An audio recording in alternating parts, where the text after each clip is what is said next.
Olá, seja bem-vindo ao canal Vivendo o Reino, amando a Deus e as pessoas. E hoje nós começamos uma nova série baseada nesse guia de estudos. E o nome dessa série de 13 episódios é Fazendo Amigos para Deus, a alegria de participar de sua missão. E o primeiro episódio dessa semana é, na verdade, uma pergunta: por que testemunhar?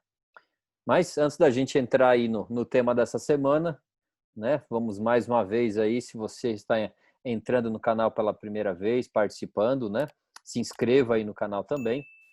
E está conosco aí Marcelo Nascimento, Anderson Cordeiro, Leandro Menezes e eu, Diógenes Gonçalves, e nós somos então, fazemos parte aí, né? Do canal Vivendo o Reino. Então, como eu estava mencionando, a gente está começando esse novo episódio. Você é muito bem-vindo aqui no nosso canal para compartilhar esse material também. E tomara que você esteja com a gente aí durante todo esse período. E como o título do episódio dessa semana é uma pergunta, né? Por que testemunhar? A gente pode, talvez, antes de responder essa pergunta, fazer uma outra pergunta. O que é testemunhar? A gente precisa entender, primeiro saber antes da gente saber qual o motivo da gente testemunhar, a gente precisa saber o que a gente vai testemunhar, o que significa isso, né? E eu quero chamar, então, meu amigo Leandro Menezes para estar aí respondendo para a gente, começando, então, respondendo o que é testemunhar, Leandro. Ajuda a gente aí a entender um pouquinho melhor sobre isso. Olá, amigos, tudo bem com vocês? Hoje eu perdi aqui na sequência, né, do último, penúltimo, antepenúltimo. Então vamos responder aí. Testemunhar, né, pelo que nós estudamos e procuramos, testemunhar é quando você dá um testemunho daquilo que você viu, ouviu ou você conhece. Então você dá um testemunho, você comunica, você fala, né, daquilo, como disse, você viu, ouviu ou conhece. E como nós estamos falando aqui na questão do testemunhar no ponto de vista bíblico, né, que nós falamos tanto na igreja, pregamos e também estudamos aqui essa semana, a questão do testemunhar de Cristo. Então nós não vimos e nem ouvimos Cristo, nós não vimos Cristo, mas nós temos conhecimento do amor de Cristo, né? Por aquilo que nós estudamos na Bíblia, por aquilo que nós sentimos como uma ação na nossa vida, né? Aquilo que Deus proporcionou para nós, aquilo que o Espírito Santo transformou em nós, então nós damos testemunho disso, né? Nós somos testemunhas, testemunhamos dessa transformação, testemunhamos desse amor na nossa vida. Então, Diógenes, respondendo a sua pergunta, creio que de forma bem sucinta é isso, né? Não tem muito o que explicar do que é o testemunhar em si. É dar um testemunho, como o próprio nome diz, né? Falar daquilo, repetindo, né? Que você viu, ouviu ou que você tem conhecimento e você pode dizer com certeza sobre aquilo. Posso falar? Eu sei que era o último. Pode. Mas eu não queria perder o fio da meada do Leandro, porque talvez o Anderson poderia entrar com um outro destaque e aí ficaria ruim eu voltar. Mas a pergunta é legal, o que é testemunhar? E o Leandro explicou muito bem, não precisa falar mais sobre isso, mas eu queria dar um outro detalhe, que é o outro lado da moeda, o que não é testemunhar, que também ajuda a compreender o que é, quando a gente olha o que não é. Então eu estava vendo algumas coisas aqui. Primeiro, testemunhar não é uma profissão, que acho que algumas poucas pessoas que são aptas, ou porque trabalham, ganham salário por causa disso. E tem muita gente que inclusive, muitos irmãos e pessoas falam assim, não, deixa o trabalho de pregar com o pastor, deixa com o obreiro bíblico, eles são pagos, eles são especialistas para fazer isso. Quando na realidade o sacerdócio de todos os crentes, quando Jesus chama a igreja, é para que não existe uma classe sacerdotal, é para todas as pessoas, né? Toda a igreja. Então não é uma profissão. Então esse é um ponto já que a gente pode destacar. Outro ponto, testemunhar não é dar esmola.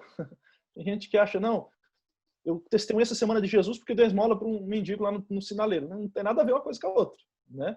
Testemunhar é muito mais, é deixar uma mensagem de salvação. Então só dar uma esmola, achar que distribuir um pão é testemunhar. Não é.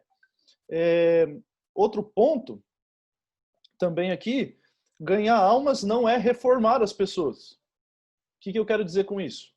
Muita gente acha assim, não, eu vou testemunhar para a pessoa e ela tem que parar de beber, parar de fumar, parar de jogar, parar de ir para as baladas e tal, e a pessoa para de fazer essas coisas, e aí você reformou a vida dela, daquela pessoa.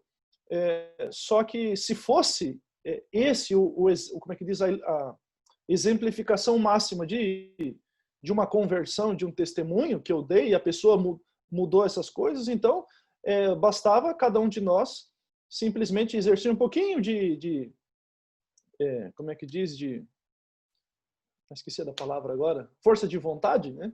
Só um pouquinho disso, para a pessoa se salvar. Não precisava nem Jesus sair do lado do céu e vir morrer por nós. Então, um pouquinho de força de vontade já resolvia a questão. Então, não é reformar as pessoas, simplesmente testemunhar, fazer reforma na vida das pessoas. E um outro ponto também, ganhar almas não é magnetizar elas. Em que sentido eu quero dizer? Que tem muitos pregadores, muitas pessoas que são persuasivas no seu jeito de falar e encanta as pessoas. Só que encanta apenas no período em que a pessoa está com ela. O pregador está com ela, a pessoa que está testemunhando está com ela. Uma vez que ela saiu, tudo aquilo que ela sentiu esmorece. E a gente percebe muitas vezes isso em tipos de evangelismo, em que pregadores pregam muito tempo, fazem apelos, criam um vínculo, e quando o pregador sai, né, o evangelista sai, aí miou todo o negócio. Porque às vezes o que atraiu não foi o evangelho, mas foi o magnetismo da pessoa que testemunha. Então, eu deixo só essa faceta aí para complementar o que não é. Pelo que eu pesquisei aqui, é um detalhe interessante também. Acho legal. E antes do Anderson falar, estamos cortando o Anderson hoje, né? O que eu acho interessante também é que às vezes você é testemunha mesmo sem querer. Né? Por exemplo, quando você viu um acidente de trânsito, você estava ali no cenário, e daí hoje quase nem fazem boletim de ocorrência na hora, né? Tudo online. Mas eu lembro que certa vez eu vi um acidente de trânsito e o policial chegou para mim e disse: você estava aqui, né? Eu disse: estava, então eu preciso que você assine aqui como testemunha. Eu não queria ser testemunha, não queria assinar aquele documento, mas por estar no local eu era uma testemunha. Então eu assinei ali aquele documento dizendo que eu tinha presenciado, visto o acidente e que ambas as partes estavam falando o real do acidente. Então eu tinha que assinar ali junto com o policial militar, né, de que era aquilo mesmo. E na vida cristã não é diferente, né? Nós, querendo ou não, depois que conhecemos a Cristo, nós nos tornamos testemunhas de Cristo, né? Então, eu não quero mais, eu quero a Cristo na minha vida, mas eu não quero testemunhar. Não tem como, eu já me torno uma testemunha. Tudo aquilo que eu faço é comparado àquilo que eu creio, aquilo que eu digo seguir, né? Então eu me torno, sim, uma testemunha de Cristo por meio da minha vida. Às vezes nem é preciso sair pregando, falando, mas aquilo que eu vivo já testemunha o que realmente eu sou, o que eu sigo. Vai, Anderson. Agora sim, eu estou aqui só testemunhando, né? Mas pode dar sequência aí, Diógenes. Eu sei que você quer falar também.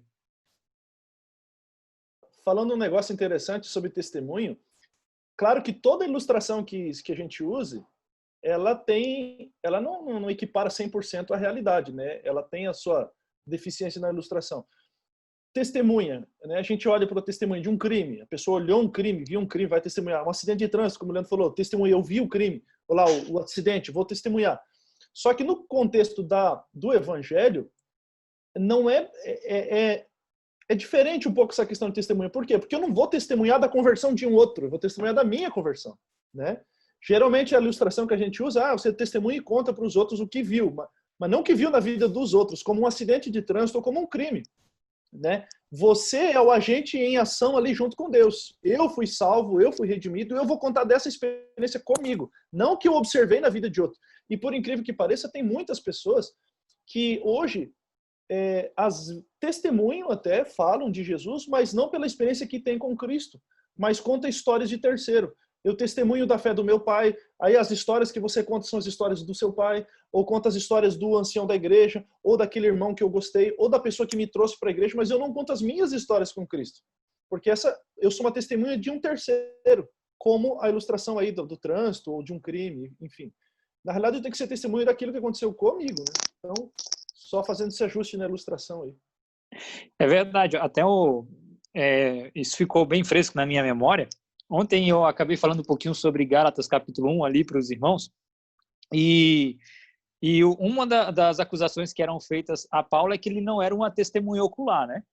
Então, ou seja, você pode ser uma testemunha, e para mim são duas coisas diferentes, tanto ser uma testemunha como testemunhar, né? E a gente está falando um pouquinho sobre isso aqui. Então, Paulo, ele testemunhou, ele caiu do cavalo, Jesus falou com ele ouviu, e a partir dali, o que ele viu, ele começa a testemunhar. Então, ele foi uma testemunha ocular e começou a testemunhar do que aconteceu. E o que o Marcelo falou é interessante, porque o início do capítulo 1 de Gálatas, ele diz assim, eu sou apóstolo não de homens, mas de Deus. Né? Então, ou seja, ali o Marcelo falou, às vezes eu sou um apóstolo, ou seja, eu sou um servo, uma testemunha, né? De o que alguém me ensinou, mas muitas vezes não sou de Deus, não tenho uma experiência, né? Vamos dizer assim, íntima, de estar ligado ao Senhor, de conhecê-lo para então testemunhar desse Senhor. E era o que Paulo fazia, ele contemplou e começou a testemunhar, né? E aí entra a outra parte ali, que era o que as pessoas viam através dele. Então, só complementando um pouquinho aí o que vocês falaram. Legal. Vamos seguir em frente, então. O Guia de Estudos vem trazendo justamente nessa parte de testemunhar, no sentido também da gente oferecer oportunidades de salvação para as pessoas, né? E aí, como eu comecei fazendo uma pergunta para a gente entender um pouquinho o contexto, lembrando porque como a internet a gente não sabe onde que isso chega, né? E talvez alguém aí esteja nos assistindo e talvez possa estar se perguntando, né? Oferecer oportunidade de salvação, mas salvação do quê? Né? Que salvação é essa? Né? Então, a salvação relacionada principalmente a salvação, né? Cristo enviado, né? Por Deus, vindo à Terra, enfim, né? Que veio morrer por nós, mas justamente para pagar o preço do pecado, né? Então, o pecado na Terra, ele trouxe uma separação, né, entre nós e Deus. Então, Cristo, ele vem fazer ele vem nos redimir, ele vem fazer essa ponte, né? Ele vem tentando para trazer a gente mais para perto de Deus novamente, né? Isso sempre parte de Deus. Então, a própria revelação, né, a palavra de Deus, a Bíblia que você tem na mão, no celular, no computador, o que a gente tem é baseado no que Deus se propôs a se revelar para nós, para a gente conhecer um pouquinho mais sobre ele, né? Sobre o seu plano da redenção, a salvação, que esse é o propósito de tudo, de ter a palavra de Deus e porque Jesus Cristo veio aqui, né? Então, salvação do quê? Do pecado, ok? Agora, então, como que a gente vai oferecer oportunidade de salvação do pecado para as pessoas? Vou lançar aqui uma pergunta genérica aí, né? Quem quiser falar também, para compartilhar sobre isso, porque pecado, todos nós somos pecadores. Enquanto estamos vivos, temos a natureza pecaminosa, né? E algumas pessoas pensam de que por deixar de fazer algumas coisas, eu vou só abrir uma janelinha aqui que a lição não trata, mas vou aproveitar o gancho, né? Algumas pessoas entendem de que é possível eu vencer pecados até chegar num nível em que eu talvez nem precise mais de Cristo, né? A gente chama isso de perfeccionismo, de uma maneira bem genérica e direta aqui, objetiva, né? Então, será que é possível? Então, a gente vai ajudar as pessoas a parar de pecar para chegar no nível em que não vai mais pecar e então não precisa mais de Jesus? Vamos chegar no nível de Jesus? Ou que tipo de salvação que a gente pode levar as pessoas, né, ajudá-las a entender essa salvação de Cristo, uma vez que a gente continua tendo a natureza pecaminosa, mesmo vivendo como salvos, né? Como que a gente faz esse balanço aí, né? Não sei se vocês entenderam aí a pergunta ou a colocação. Eu acho que entendi. Quando a gente olha para essa questão ali de como levar esse evangelho para as pessoas, também ele tão pouco é só por meio de palavras, né? Só por meio da pregação em si, questão verbal, mas também pelo que as pessoas veem em nossa vida também. Quando Paulo chega no final ali do capítulo 1, ele diz que as pessoas olhavam para ele e diziam assim, ó, sabiam, as igrejas em Cristo que estão na Judéia ainda não me conheciam pessoalmente, sabiam apenas que as pessoas diziam, aquele que nos perseguiu. Houve uma inversão, antes ele perseguia, agora ele não é mais perseguidor, agora ele começa a levar esse evangelho a outras pessoas. Então as pessoas notavam, era algo gritante, né, na vida de Paulo. Então isso também eu creio que é uma forma de apresentar esse evangelho, né, para outras pessoas. E aí a pergunta do Diógenes ali, que ele fala como que a gente poderia apresentar esse evangelho, né? E você vai ver o método de Cristo Jesus, ele se apresentava, ele dizia quem ele era, ele falava que era o Messias, que ele podia ajudar, restaurar tudo isso, e aí então ele começava a ajudar as pessoas a viver nesse processo agora de mudança. Então, acho que esse é o ponto inicial, né? Através, é claro, do que nós entendemos, o que é Cristo Jesus, apresentamos a Jesus como a solução, enfim, do que a humanidade, né, como questão de pecado, né, necessita, e o restante é exatamente nesse conhecer, nesse saber, não ensinando apenas o que deixar de fazer ou não fazer, mas é exatamente entender quem é Cristo Jesus, a sua graça maravilhosa, né? E é exatamente isso que a lição fala, porque quando nós compreendemos essa graça, esse amor, a gente não consegue ficar mais calado e parado, a gente começa a levar esse evangelho a outras pessoas. Um ponto que eu acho interessante é que, à medida que você se aproxima de Deus, em comunhão, em relacionamento com Deus, você, querendo ou não, você não vai se ver mais santo, você vai se ver mais pecador. Vai vendo o nosso estado, mais carente ficamos da salvação de Cristo e mais reconhecemos nossa dependência dele. E agora, quando Jesus voltar, e eu preciso como requisito, como pré-requisito, estar numa vida sem pecado para eu ser levado ao céu, veja, não é o assunto nosso, né, de discutir perfeccionismo e tal, muita gente vai discordar, mas a Bíblia apresenta 2 tipos de pecado, pelo menos. Lá no livro de Hebreus, capítulo 10, por exemplo, está falando, no verso 26 até o verso 30, falando que há pecados que não são para perdão, não há sacrifícios, né? Não existe sacrifício, né? Por exemplo, o verso 26 diz assim: porque se vivemos deliberadamente em pecado, depois de termos recebido pleno conhecimento da verdade, já não resta sacrifício pelos pecados. Pelo contrário, certa expectação horrível de juízo e fogo vingador e tal, tal, tal. Então, o que Hebreus está falando aqui é que se você vive deliberadamente em pecado aberto, um pecado, como diz o pastor Paroski, né, tem o pecado acidental e o pecado da rebelião. O pecado da rebelião, basicamente, em resumo, é aquele pecado que você sabe que é pecado, pode evitar, mas não quer evitar.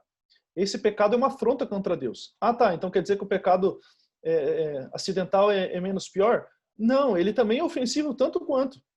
Só que o pecador reconhece a sua dependência, sabe que ele não queria cometer o pecado, mas por sua natureza cometeu e pede perdão a Deus. O pecado da rebelião, não. Por isso que não produz, não existe perdão, sacrifício pelos pecados aqui. O sacrifício de Cristo não alcança o pecador, porque justamente ele não quer ser perdoado, porque ele quer continuar na prática do pecado. E aí, 1 João capítulo 5 fala que há pecados que são para a morte. Então quer dizer que há pecados que são para a vida? Não, mas há pecados que são para a morte no sentido de que você peca e não há perdão.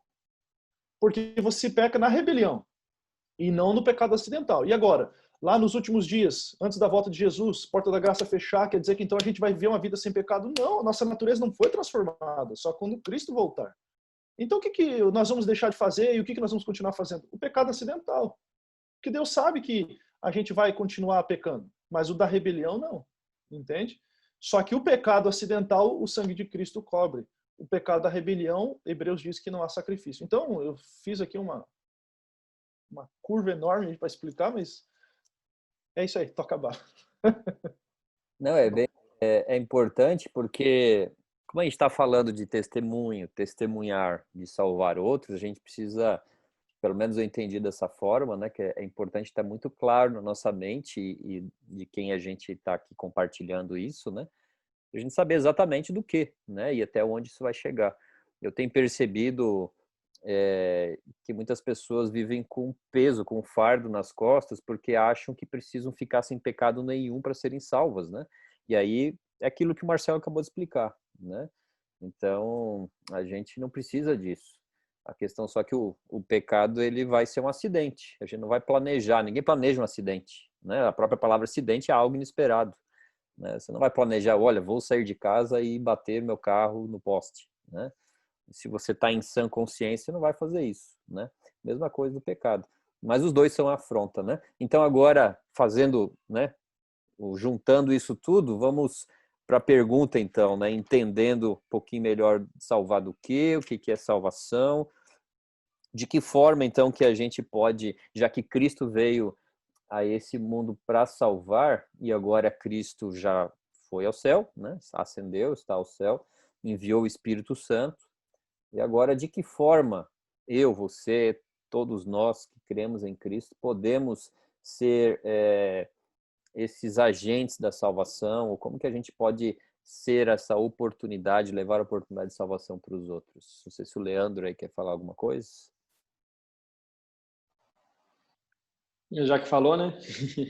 Eu sabia que... Não, o que eu acho lindo dentro do plano da redenção, o plano da salvação, é que Deus nos escolheu para sermos o elo, né? Que nem a lição diz aqui na última frase aqui do domingo, diz: nós somos os elos de Deus no plano da salvação para alcançar os perdidos com a glória do Evangelho.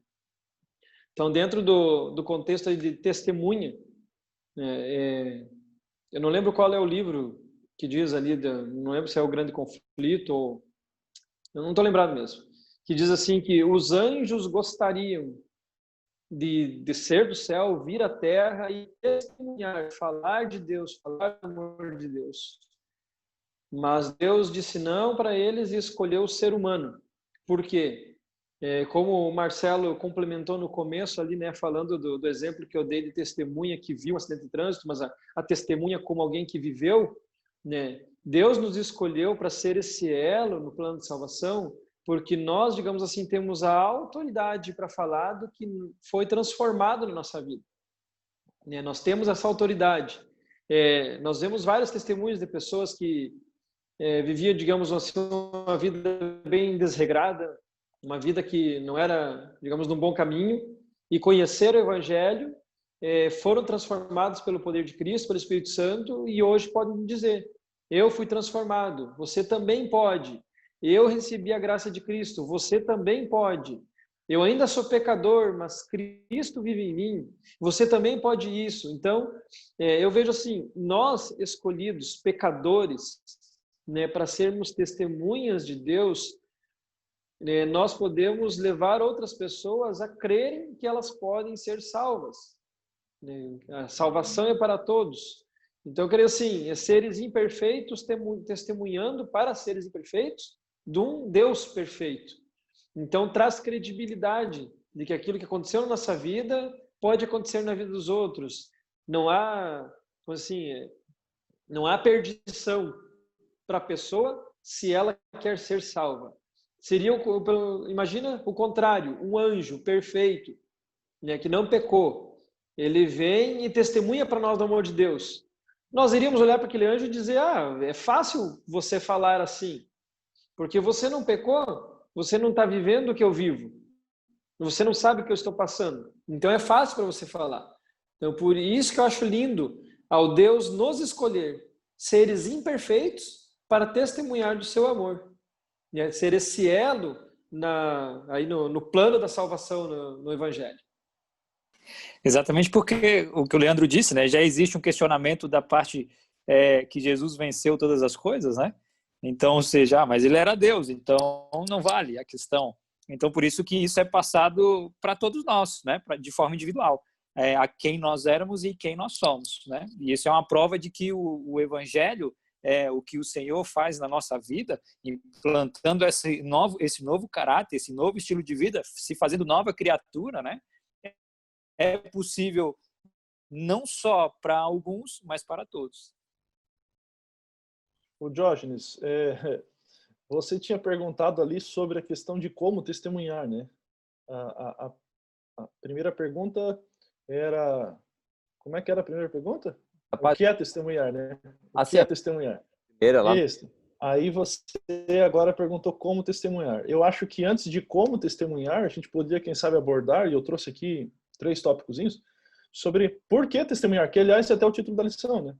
Antes de como. Perfeito. Então a gente já definiu o que é, e eu gostaria de apresentar aqui só o porquê testemunhar. Claro que a lição todinha é sobre isso, vai falar sobre o amor e tudo mais, como motivação, mas também a gente tem a parte aí que vocês falaram como testemunhar.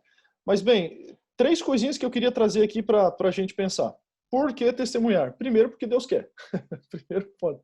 Bem simples, parece ridículo até, mas Jesus deu a ordem: e ide por todo mundo pregar o evangelho, a todas as nações. Então, Deus quer. Claro que mais tarde a gente vai aqui, a lição aborda, né, que é um privilégio para nós, não é uma tarefa, vamos dizer assim, dolorosa, mas é um privilégio participar daquilo em que Deus coloca, ter prazer naquilo que Deus tem prazer, né, salvar pessoas.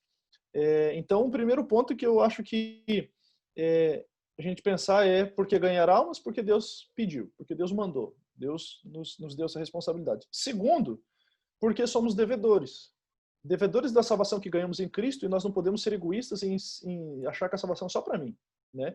O próprio apóstolo Paulo, ele diz assim, eu sou devedor a gregos e bárbaros, sábios e ignorantes, assim quanto é em mim, estou pronto para anunciar o evangelho. Está lá no livro de Romanos, capítulo 1, verso 14 e 15. Então, o próprio Paulo chegava à conclusão, ele disse num outro texto, né, sobre mim, peça essa obrigação. Ai de mim se eu não pregar o evangelho. E aqui a gente vê que Paulo diz, eu sou devedor a gregos e a bárbaros, a sábios e ignorantes. Devedor da graça que eu recebi, eu sou devedor para o outro. Então eu sou devedor do meu irmão. Então eu tenho que pregar o porquê pregar, porque eu sou devedor. E eu não gosto de dever para ninguém. Então a gente tem que se envolver na pregação. E o terceiro ponto do porquê a gente testemunhar é porque existem pessoas perdidas ao nosso redor. E inclusive eu estava preguei um sermão esses dias no distrito aqui, sobre a necessidade de reavamento, reforma, de o Espírito Santo, de um reavamento espiritual, né? E eu coloquei no começo assim vários motivos pelos quais a gente avalia a nossa vida para saber se a gente precisa ou não de reavamento espiritual, e um deles era exatamente sobre isso. Quando eu olho para as pessoas perdidas, eu já não me importo mais. Então ali é um ponto que eu preciso de reavamento espiritual. Então quando eu olho pessoas perdidas ao meu redor, o que eu estou fazendo? Estou parado ainda no meu cantinho, não estou fazendo nada, simplesmente olhando as pessoas se perderem ao meu redor, ou eu faço algo? Então, eu acho que um terceiro motivo que responde à pergunta por que testemunhar é porque existe ao nosso redor pessoas perdidas. Então, essas três coisinhas eu acho que porque Deus quer, porque somos devedores dessa graça e porque as almas estão perdidas, eu coloquei esses três motivos além do que a lição já trouxe para a gente. O que vocês acham aí? Muito bom. Até vamos aproveitar aqui, Marcelo.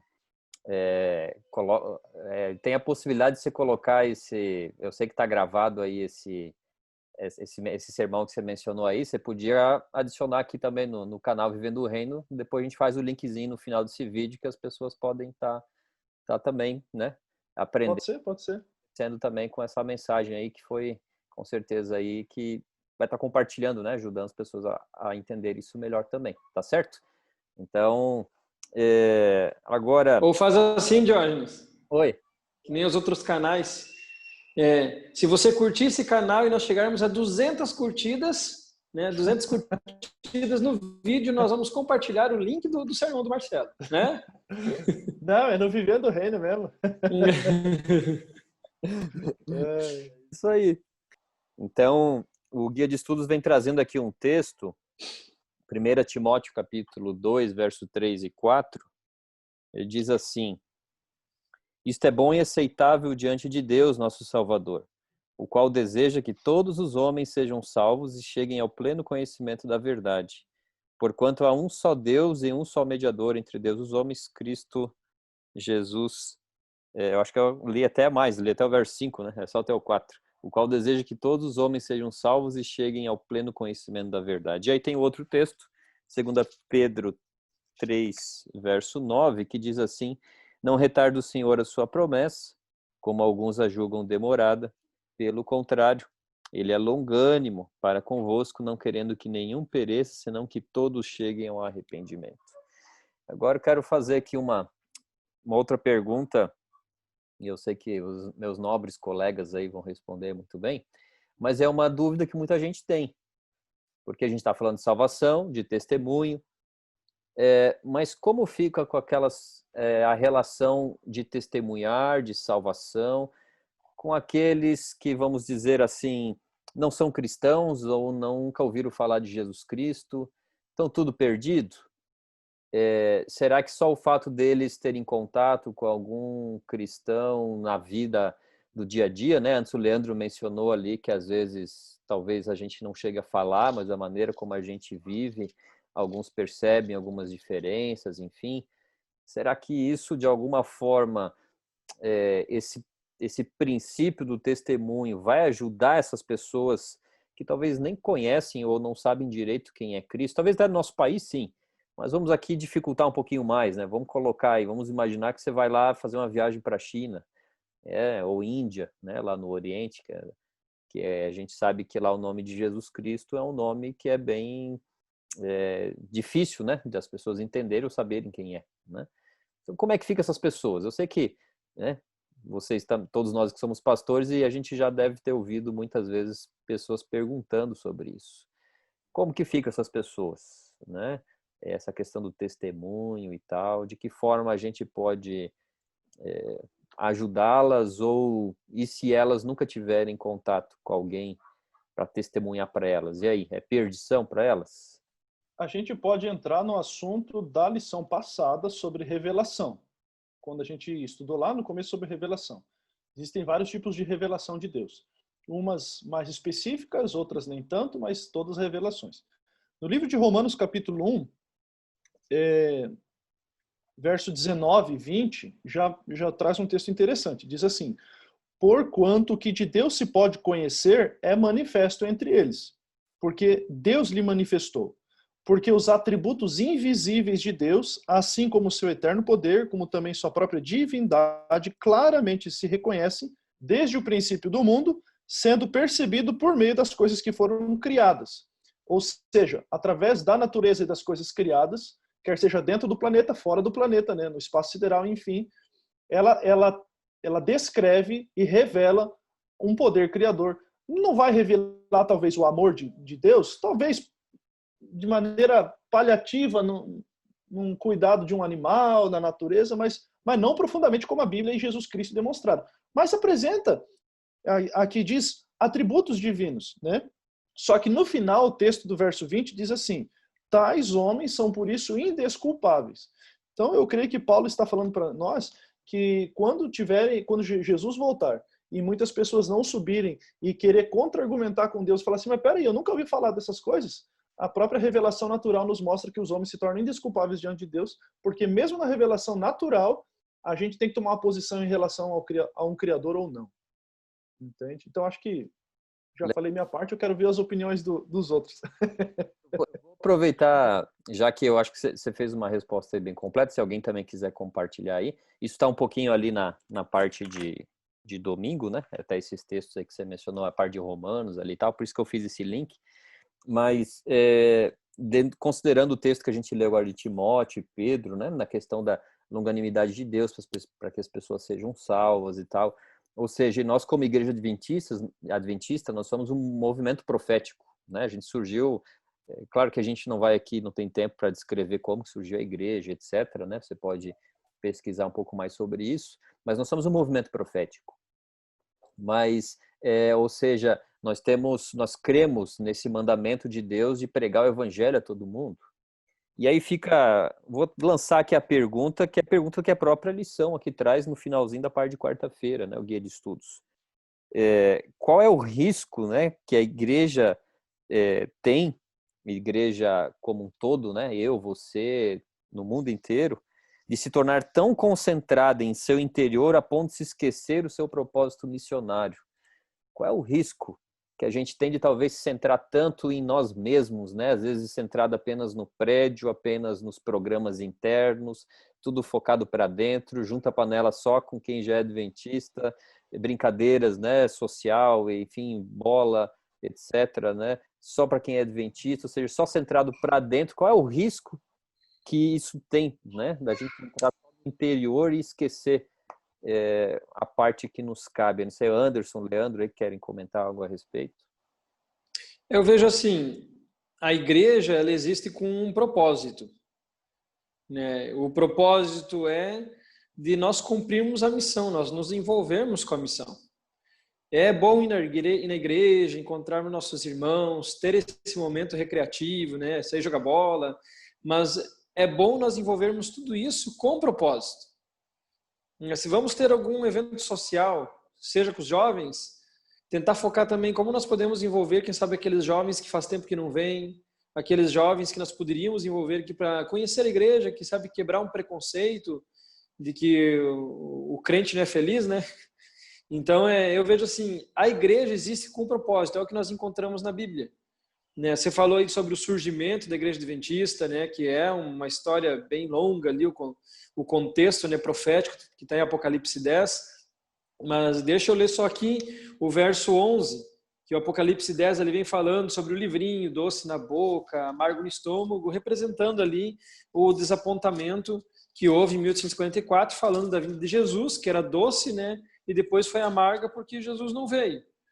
E daí, depois desse verso que fala do livrinho, diz assim, ó, então me disseram, é necessário que ainda profetizes a respeito de muitos povos, nações, línguas e reis. Então, a igreja, ela existe com uma missão. E se nós focarmos só no interior, como é a pergunta, né, ficarmos concentrados no nosso interior, como vamos embelezar mais o nosso prédio, como vamos melhorar aqui os eventos sociais dos jovens, como vamos aqui incrementar mais a nossa sala, mas não for com um propósito, aí nós acabamos descumprindo com a missão que foi dada para nós, né? Então, esse vejo que é o risco, quando nós nos concentramos demais no nosso interior e esquecemos desse propósito da missão, nós deixamos de cumprir a missão que Cristo nos deu. Anderson. Ok, eu sempre digo que o crente é um bicho desgraçado, né? Estou falando de desgraçado, não é que é o homem ali, né? No literal da palavra. Você. É que, na verdade, é fala por desgraçado você. por falta de graça, não me compreenda mal. Mas é verdade, a gente às vezes não leva em consideração a questão da compreensão do que é a graça de Deus. E isso nos torna sem graça, por isso desgraçado. Mas... E a gente, por exemplo, alguém entrou na igreja, essa pessoa passou 40 anos fora da igreja. Ia lá um irmãozinho buscar ele, vamos voltar para a igreja, não queria saber. Aí o cara volta para a igreja, entrou com uma semana de igreja, ele já está falando do cara que está ali fora da igreja do mesmo jeito. Aquele ali não quer saber de nada, né? Não quer saber de Deus, não quer, né? Então deixa ele de lado. Então, ou seja, muitas vezes esse é um dos problemas, né? Mas, quem sabe focando para o que nós estamos vivendo agora, se nós olharmos, a igreja de Jerusalém ela passou por isso, né? Então, ela acabou se fechando por uma má compreensão do que realmente estava acontecendo naquela época. E Paulo, então, ele consegue fazer uma interpretação de tudo que estava acontecendo e aí ele consegue fazer com que o evangelho avance para fora de Jerusalém também. E a gente, se não tomar um cuidado, pode acontecer a mesma coisa. Qual é a missão da igreja? É id, né? É pregar o evangelho. Eu sempre brinco que o id também é um mandamento. Se foi Cristo que conferiu os mandamentos, ele também dá o mandamento do id. Então, também é um mandamento, mas esse mandamento a gente não está nem aí, muitas vezes, para ele. Então, a gente, às vezes, vai se fechando. Por exemplo, a gente vive agora em momentos que são, na mentalidade de muitas pessoas, que são apocalípticos, né? Gafanhotos, ciclone, a pandemia e tantas outras coisas. E muitas vezes nós nos fechamos e acreditamos da seguinte forma: Jesus está voltando, eu estou bem, olho para mim e digo, eu estou conforme os preceitos de Deus, estou fazendo a vontade dele, entre aspas, porque nós olhamos apenas para questões de cumprimento de mandamentos, de regras, né? Não que isso não é necessário, isso é necessário, mas não é o todo. Mas a gente se concentra nisso. Então, a igreja de Jerusalém, querendo ou não, a gente vê que ali vem o Pentecostes, eles acreditavam que haviam pregado para todo mundo, né? Porque todos vieram ali a Jerusalém, eram de todas as áreas, eram árabes, eram gregos, eram romanos e assim por diante. E então eles tinham esse pensamento: pregamos o evangelho, e eles se fecham, começam a vender os seus bens, começam a continuar ali entre eles, né? Outras pessoas iam vindo, né? Mas esse não era o desejo, que eles fechassem Jerusalém, mas que eles saíssem e pregassem o evangelho. Então ali a missão não estava sendo cumprida. E hoje a gente precisa tomar cuidado. Muitas vezes a gente olha para tudo que está acontecendo e diz: Jesus está muito próximo de voltar. Então eu vou ficar aqui aonde eu estou, ou na minha casa, ou seja lá o que for, vou me cuidar, porque Jesus está muito próximo, então eu posso perder a minha salvação. E a gente esquece que o id também é uma questão de cumprimento, né, de um mandamento ao qual o Senhor nos conferiu. E se a igreja não tem essa missão, acaba que a gente, infelizmente, né, acaba perdendo a noção do que é a pregação do evangelho. E eu gosto de uma frase que ela diz o seguinte, né, a igreja, enfim, tem que ter o equilíbrio da questão da missão e da brevidade de Cristo Jesus. Sem a brevidade não há missão, e sem missão a gente cai nessa questão de se fechar, né? E de não levar o evangelho a outras pessoas. Então, esse é um risco que muitas vezes a gente pode acabar cometendo hoje. E o Leandro, ele começou falando exatamente de como que isso pode ser prático, né? De como que a gente pode introduzir e trazer outras pessoas para dentro do nosso convívio, de outras pessoas que não são da igreja ou que já foram da igreja, como o Leandro falou ali, né? De chamar outro, por isso que eu falei uma questão ali da graça, né? Só me explicando um pouquinho aí. Eu acho interessante, quero fazer um link aí com outra parte que fala aqui da motivação, né, da lição, mas, por exemplo, quando o Leandro estava falando, eu lembrei de algo muito importante, que a gente, acho que o Leandro também faz parte, o Anderson também, do grupo de estudos aí sobre questão do pós-modernismo hoje, né, e num passado recente, as pessoas, elas primeiro elas criam numa série de crenças para depois pertencer a um grupo religioso, vamos dizer assim, né? Hoje, as pessoas primeiro pertencem, elas sentem que estão pertencendo ao meio, para depois elas crerem naquilo que você crê, né? Ou seja, usando os exemplos que o Leandro colocou, né? Eu vou jogar futebol. Então, antes de eu pegar e já querer fazer um estudo bíblico com a pessoa, já querer, vamos brincar assim, né? Enfiar a goela abaixo um estudo bíblico, sem talvez nem conhecer direito a pessoa, faço amizade, vou jogar bola com ela. Inclusive, essa série agora que a gente começa hoje, né, fala justamente com isso, fazendo amigos para Deus. Com qual propósito? Para que ela conheça Cristo por meio da gente. E aí eu faço esse link com o nome do nosso canal, né? O Viver o Reino tem a ver com isso. Então, quando você faz amigos, quando você se envolve com as pessoas por amor a elas, que aí essa é a motivação, não para ter números, para eu dizer, olha, eu sou aqui o ancião, o pastor, ou o irmão da igreja que mais batizou pessoas, né? Só como se fosse assim um número por si, né? Se não for pela motivação correta, de amor por essas pessoas, por entender que elas podem ter uma vida com esperança, elas podem ter uma solução para os seus anseios, para as suas lutas, né? A esperança da breve volta de Cristo, que elas podem viver sim nessa terra de uma maneira um pouco diferente, né? Com uma paz que vem de Cristo no coração. Então, isso tudo tem que fazer parte da gente que já é adventista, que é cristão, porque senão a gente é só, como dizia o professor Jan Zukovsky, né? A gente é um bando de banda la fumenga, né? Que ele falava, vocês vão lembrar aí dessa palavra aí, né? Que ele falava sempre. Então, ou seja, né? A gente está ali só sentado num banco fazendo o quê? Né? Então, a gente deve viver essa missão na prática. Então, o pós-modernismo, a maneira que a gente vive hoje é isso. A gente primeiro se envolve com as pessoas, então elas sentem parte disso. E aí elas começam a olhar para você, poxa, mas por que vocês fazem isso? Aí, opa, vem cá. Eu vou te mostrar aqui, né, na palavra, por que eu faço isso. Então, queria só fazer esse link, eu acho que aí agora a gente já pode ir para o fechamento, o Marcelo talvez aí já, ou fazer, comentar alguma coisa, já a gente partir para fechar aí. Então, eu acho que antes da gente terminar, um ponto que tem uma perguntinha na lição de sexta que eu acho interessante. Será que o testemunho e o serviço pode se tornar um substituto da espiritualidade genuína?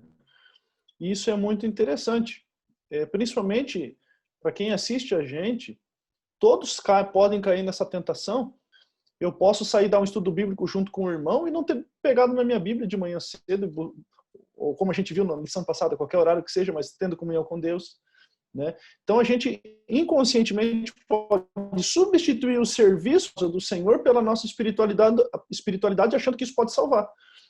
Por exemplo, para eu não me alongar aqui, no livro de Mateus capítulo 7, Jesus conta para os discípulos, no Sermão do Monte, algo interessante. Ele diz assim, olha, nem todo que me diz Senhor, Senhor entrará no reino dos céus, mas aquele que faz a vontade do meu Pai, que está nos céus. Aí ele diz assim, muitos naquele dia hão de me dizer, Senhor, Senhor, porventura não temos nós profetizado em teu nome não expelimos demônios, em teu nome não fizemos muitos milagres? Então lhes direi explicitamente, eu nunca vos conheci, apartai-vos de mim os que praticam a iniquidade. Olha o que Jesus fala assim, ó, vocês praticam iniquidade, mas as obras que eles falam para Jesus não eram obras iníquas. era expulsar demônio em nome de Jesus, né? Era profetizar em nome de Jesus, era em nome de Jesus. E podemos ousar dizer, não estou querendo acrescentar palavras à Bíblia, mas testemunhar em nome de Jesus. A gente pode colocar simplesmente sem nenhum tipo de descrédito da palavra de Deus aqui. Agora a questão é o seguinte, por que essas pessoas que fizeram as coisas em nome de Jesus não vão estar no céu? Pelo simples fato que Jesus disse, olha, eu não conheço vocês.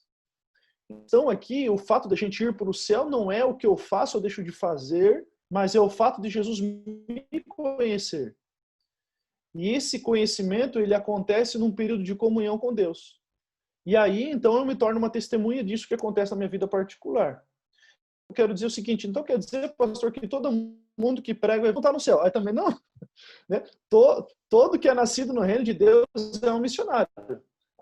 Eu esqueci o nome da pessoa, um pregador do passado, ele disse o seguinte, olha, todo cristão ou é um missionário ou é um impostor. Não tem jeito, né, de ser outra coisa.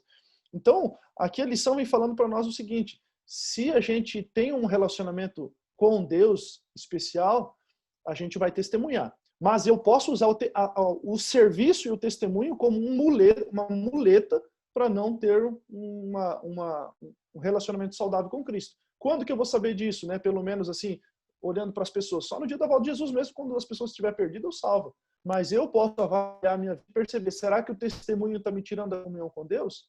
Aí eu tenho que começar a ter comunhão com Deus. Mas a comunhão não tem que substituir meu testemunho, eu tenho que fazer as duas coisas. Um é fruto do outro, um acontece junto com o outro. Então, eu queria deixar esse detalhe aqui para a gente, e veja um exemplo clássico que eu, inclusive, comecei uma série de sermões essa semana, que é sobre as 7 igrejas do Apocalipse. A igreja de Éfeso, a primeira igreja do Apocalipse. Você vê que o começo da igreja do Apocalipse, a descrição de Cristo ali, através do anjo, é uma palavra de elogio para a igreja de Éfeso, né? Diz assim, olha, eu conheço as tuas obras, tanto o teu labor, né, o teu trabalho, como a tua perseverança. E também fala aqui que você não suporta homens maus, pessoas que se declaram os falsos mestres, falsos apóstolos. Vocês são pessoas de Bíblia, são laborosos, trabalhadores na causa. Só que daí Jesus vem e diz assim, mas vocês abandonaram o primeiro amor. Então, Jesus não fala o seguinte, olha, parem de pregar o evangelho, de trabalhar para vocês voltar ao primeiro amor. Não, vocês têm que fazer aquilo com o primeiro amor queimando dentro de vocês. E aí Jesus fala, para que eu não venha, arrepende-se, né? Volte como era antes, para que eu não venha e retire o candelabro do seu lugar. E aí a gente pergunta, onde está a igreja de Éfeso hoje? Não existe mais. Né? Não ouviram o conselho divino. Hoje, o conselho divino é, mas eu prego o evangelho, pastor, mas a gente pode estar incluído tipo numa igreja de Éfeso. A gente trabalha, dá estudo bíblico, faz um monte de coisa, mas a gente não tem mais o primeiro amor por Cristo. Então o testemunho não pode ser uma armadilha que Satanás usa, mesmo sendo algo bom, para tirar a gente da comunhão com Deus, porque isso vai fazer a gente perder a nossa salvação. Desculpa falar tanto aí. Então, com esse pensamento, né, vamos fechando o nosso estudo aí dessa semana. Queremos agradecer mais uma vez aí, Marcelo Nascimento, Anderson Cordeiro, Leandro Menezes e eu, Diógenes Gonçalves. Esse é o canal Vivendo o Reino. Se você gostou do estudo de hoje, dá um like aí, né, um joinha, compartilha isso com outras pessoas também, se você entende que é importante que esse material chegue a outras pessoas também, compartilhe o link, tá certo? Procura a gente lá no Instagram também, tem o link aí na descrição do canal também, mas é o @vivendo o reino. Você pode seguir a gente também lá no Instagram, tá certo? Então, que Deus abençoe a você e vamos seguir vivendo o reino, amando a Deus e as pessoas.